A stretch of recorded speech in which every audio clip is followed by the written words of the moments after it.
జపాన్లోని టోక్యోలో రష్మిక మందన్నకు అభిమానులు ఘన స్వాగతం పలికారు. నేషనల్ క్రష్ రష్మిక మందన్న ఒక అవార్డు ఈవెంట్లో పాల్గొనేందుకు జపాన్లో అడుగుపెట్టారు. పుష్ప ది రైజ్ చిత్రంలో శ్రీవల్లి పాత్రతో ప్రేక్షకులను అలరించిన రష్మిక తాజాగా మిలాన్లో గడిపినటువంటి సమయాన్ని సోషల్ మీడియాలో కొత్త వీడియో ద్వారా చూపించారు. ఇది చూసిన అందరూ శ్రీవల్లి క్రేజ్ అదరహో అంటున్నారు. ఇటీవల ఫిబ్రవరి 21న జరిగిన మిలాన్ ఫ్యాషన్ వీక్లో తన అంతర్జాతీయ మోడలింగ్ అరంగేట్రాన్ని హైలైట్స్ కలిగిన వీడియోను రష్మిక గురువారం సోషల్ మీడియాలో పోస్ట్ చేశారు.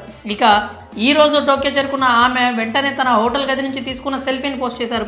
తరచూ తన ప్రయాణాల గురించి పోస్ట్ చేస్తూ ఫోటోలు సెల్ఫీలు పోస్ట్ చేయడం రష్మికకు అలవాటు. 2024 మార్చి 2న జపాన్ రాజధాని టోక్యోలో జరగనున్నటువంటి Crunchyroll anime awards event జరగనుంది. చలో, గీతా గోవిందం వంటి బ్లాక్ బస్టర్స్లో యూత్లో విపరీతమైనటువంటి క్రేజ్ తెచ్చుకున్న రష్మిక మందన్న ఎప్పటికప్పుడు విభిన్నమైనటువంటి పాత్రలను ఎంచుకుంటూ వచ్చారు. గత 2-3 ఏళ్లలో ఆమె నటించిన సినిమాలు చూస్తే పుష్ప, సీతారామం, యానిమల్ ఇలా ఒకదానికి ఒకటి సంబంధం లేని పాత్రలతో అద్భుతంగా నటించి శభాష్ అనిపించుకున్నారు.